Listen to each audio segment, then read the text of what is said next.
안녕하세요. 공歴구독자 여러분 반갑습니다. 저는 전직 검찰공무원 전계장입니다. 저희가 지난 시간에는 검찰공무원의 장점에 대해서 알아봤는데요. 과연 장점만 있을까요? 오늘은 검찰공무원의 단점에 대해서 알아보는 시간을 갖도록 하겠습니다. 제가 생각하는 검찰공무원 혹은 공무원의 단점 중에 하나는 업무의 경직성이에요. 저희가 지난번에 말씀드렸다시피 저희 공무원 같은 경우에는 규정에 따라서 업무가 정해지기 때문에 규정이 바뀌지 않으면 이거 약간 현실하고 맞지 않는데? 라고 생각을 한다고 해도 바꿀 수가 없어요.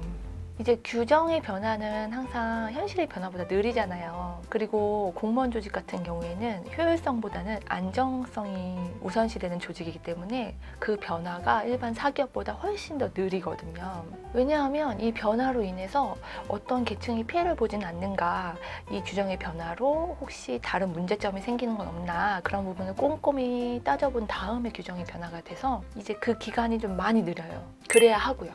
이제 공무원 업무 자체는. 근데 이제 신규 때는 상관이 없었어요. 일단 주시면 주시는 대로 좀 하는데 연차가 차면 업무의 흐름이 막 계속 눈에 보이잖아요.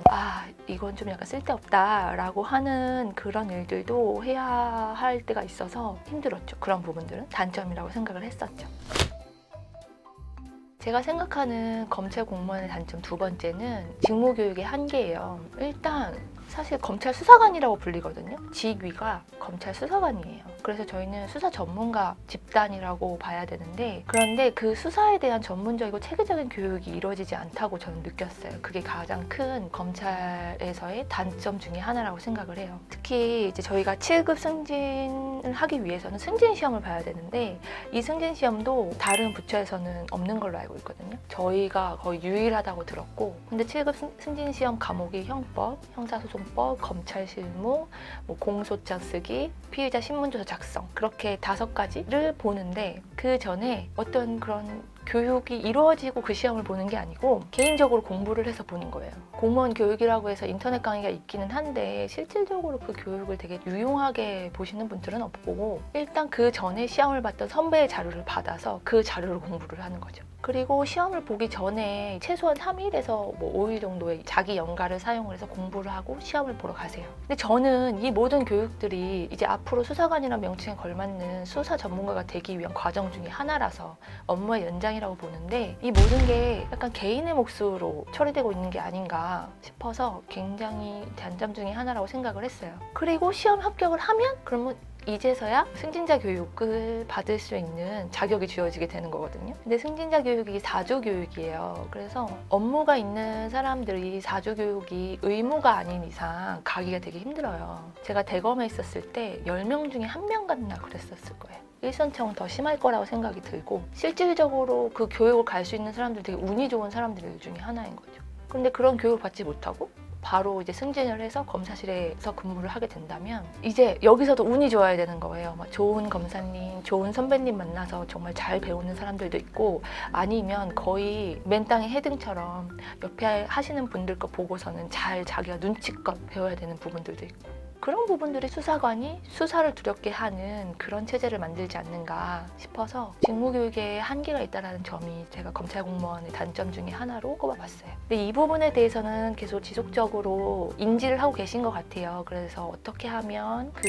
승진자 교육을 실효성 있게 할 수 있을까, 의무화해서 할 수 있을까, 그런 부분에 대한 고민은 계속 이어지고 있는 것 같거든요. 근데 앞으로는 좀 더 체계적으로 이루어졌으면 좋겠습니다.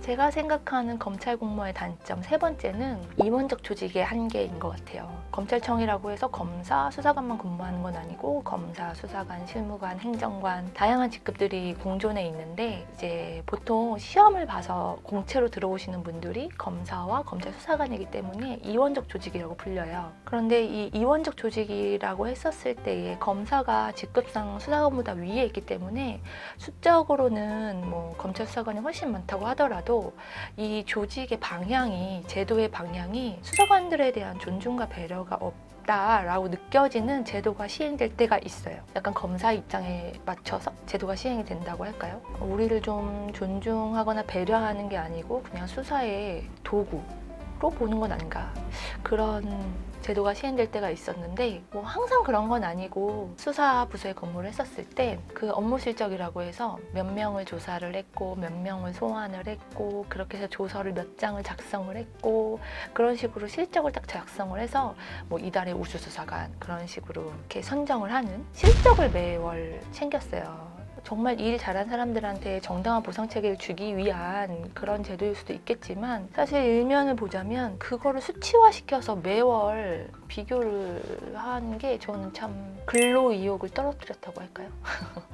나는 수사를 보람을 찾고 싶은 방향으로 일하고 싶은데 좀 더 어떻게 하면 그 수치를 높일 수 있을까에 대해서 고민하는 그 자체가 수사에 대한 목적이 전도된 그런 제도라고 생각을 했어요. 그런데 그런 제도를 만들 때 과연 수사관들의 의견이 반영이 되었느냐 거기서 의문이 생기는 거죠. 이런 제도를 만든다고 했었을 때에 우리들의 의견은? 이라는 생각이 들었었어요.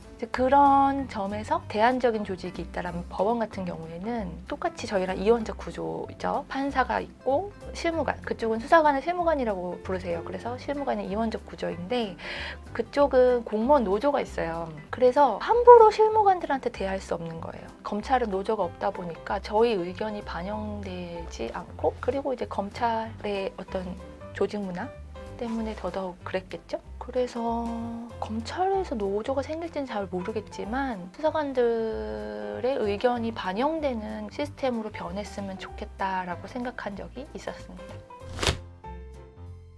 그리고 공무원 생활에서 큰 단점 중에 하나라고 느꼈던 마지막 네 번째는 제가 열심히 일하는 일에 대한 보상 체계가 되게 적었다고 생각을 해요. 제가 뭐 열심히 일을 한다고 해서 돈을 많이 주는 것도 아니고 그렇다고 꼭 승진이 빨라지는 것도 아니에요. 진짜 열심히 일했는데 승진까지 느려지는 경우도 막 있거든요. 운이 안 좋으면. 내가 할 수 있는 최선의 역량을 끌어내서 일을 하는 게 아니고 평균적으로 일을 하게 된달까요? 그런 부분이 저한테는 약간 단점 중에 하나였어요. 그런 게 아쉬움이 남는 부분.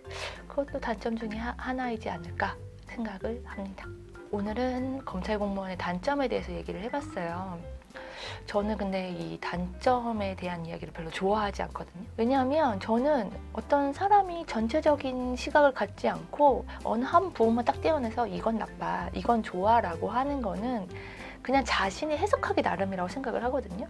내가 좋게 보고 싶으면 좋게 보는 거고 나쁘게 보고 싶으면 나쁘게 보는 거라서 나는 이 조직을 나쁘게 볼 거야 라고 하면 단점을 계속 찾아 나가는 거고 나는 이 조직을 좋게 볼 거야 라고 하면 장점을 계속 찾아 나가는 그냥 자기 하기 나름의 일이라고 생각을 하거든요. 그래서 이런 장점 저런 단점 뭐 그런 게 있다를 비교하는 것도 되게 중요하지만 제일 중요한 건 자신의 중심을 잡고 그런 장단점을 비교하는 것. 나의 선택은 무엇인가? 난 무엇을 하고 싶은가에 대해서 중심을 잡은 다음에 비교하는 것도 굉장히 중요하다고 생각을 해요. 저의 시각이 보시는 분들에게 도움이 되셨기를 바라며 다음 주 토요일에 급여편에서 만나도록 할게요. 그럼 전계자의 검찰 공무원 이야기 궁금하신 거 있으시면 댓글 남겨주시고요. 구독, 좋아요, 알림 설정 잊지 마세요. 그럼 다음 주 토요일에 만나요.